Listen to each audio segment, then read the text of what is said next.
Hero Richard ஒரு புகழ்பெற்ற plastic சர்ஜனாக இருக்கார் லண்டனில். அவரோட கிளினிக்கு யாஷிக் ஆனந்த் மாடலாக இருக்காங்க. அவங்க வராங்க பார்க்கறதுக்காக, சில சர்ஜரிஸ் பண்ணணும் அப்படின்னு கேட்குறாங்க.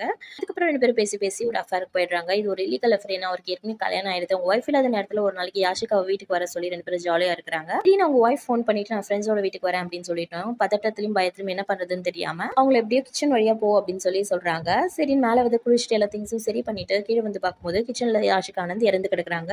என்ன பண்ணுறதுன்னு தெரியாம பாடி ஒரு உடன் பாக்ஸை வச்சு எப்படியோ டிஸ்போஸ் பண்ணிடுறாரு. அதுக்கப்புறமா ஒரு பொண்ணு இவங்கள ஃபாலோ பண்ணி இவரை ரொம்பவே மிரட்டுறாங்க. பணம் கேட்டு என்னுடைய கசின் தான் அவங்க அப்படின்னு சொல்றாங்க.